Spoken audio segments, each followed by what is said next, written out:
Selamat pagi siswa-siswi kelas 9. Selamat berjumpa lagi dalam mata pelajaran Pendidikan Agama Katolik dan Budi Pekerti.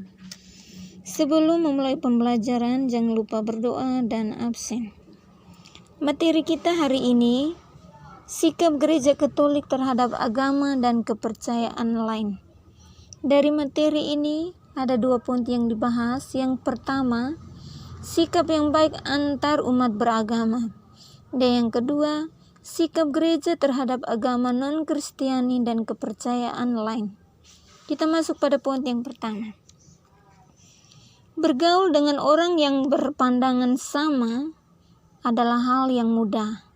Tetapi bergaul dengan orang yang berbeda pendapat, agama, kepercayaan bukanlah hal yang mudah, apalagi membina suatu persahabatan. Ketidakmampuan seseorang menghargai pandangan dari luar dirinya akan mudah terprovokasi, membenci, ataupun agresif. Dalam Konsili Vatikan II, Gereja Katolik mengajak umat Katolik bersikap terbuka terhadap agama dan kepercayaan lain, baik terhadap saudara seiman namun beda gereja, yakni Kristen Protestan, maupun penganut agama dan kepercayaan lain.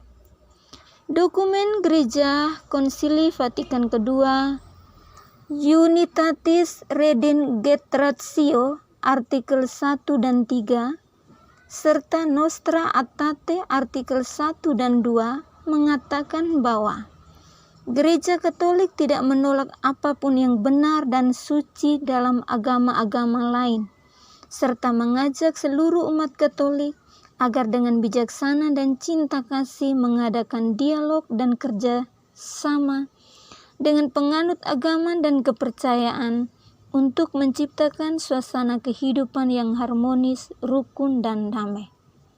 Kita masuk pada poin yang kedua, sikap gereja terhadap agama non-Kristiani dan kepercayaan lain. Yang pertama, sikap Gereja Katolik terhadap gereja-gereja Kristen. Dokumen Konsili Vatikan II tentang Unitatis Redintegratio, artikel 1, dalam hubungan dengan gereja-gereja lain. Gereja memandang bahwa kita adalah umat manusia yang merupakan satu masyarakat yang mempunyai asal dan tujuan yang satu, yaitu berasal dari Allah. Konsili Suci mengundang semua umat Katolik untuk berperan secara aktif dalam kegiatan ekumenis. Yang dimaksud gerakan ekumenis adalah kegiatan atau usaha yang menanggapi bermacam-macam kebutuhan gereja dan berbagai situasi yang diadakan dan ditunjukkan untuk mendukung kesatuan umat Kristen. Misalnya, yang pertama, menghindari kata-kata, penilaian-penilaian, serta tindakan-tindakan yang ditinjau dari sudut keadilan dan kebenaran yang tidak cocok dengan situasi saudara-saudari yang terpisah. Yang kedua, pertemuan-pertemuan umat Kristen dari gereja atau jemaat yang diselenggarakan dalam suasana religius. Yang ketiga, dialog antar pakar yang kaya informasi untuk secara lebih mendalam menguraikan ajaran persekutuannya dan dengan jelas menyajikan corak atau cirinya. Yang keempat, kerjasama yang luas lingkupnya dalam aneka usaha demi kesejahteraan umum menurut tuntunan suara hati umat Kristen. Yang kelima, bila memungkinkan bertemu dalam doa sehati sejiwa. Baik, masuk pada yang kedua, dari poin kedua di atas, sikap Gereja Katolik terhadap agama dan kepercayaan lain dituang dalam dokumen Konsili Vatikan II, Nostra Aetate, seperti Muslim, Hindu, Buddha, Konghucu.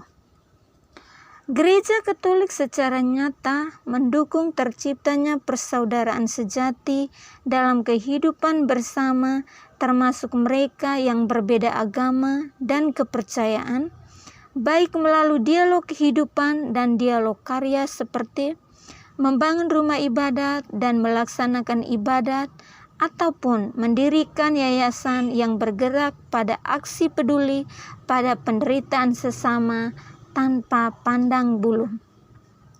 Dalam kehidupannya, Yesus juga terbuka membangun persahabatan dengan semua orang. Dalam Injil Matius bab 8 ayat 5-13, keterbukaan perwira Romawi dan keterbukaan Yesus terhadap penganut agama lain. Perwira Romawi dianggap kafir karena mau datang kepada Yesus. Ini berarti pesan agar murid-murid terpanggil untuk bersikap terbuka dan mau membangun persahabatan dengan semua orang tanpa memandang perbedaan agama dan kepercayaan. Baik.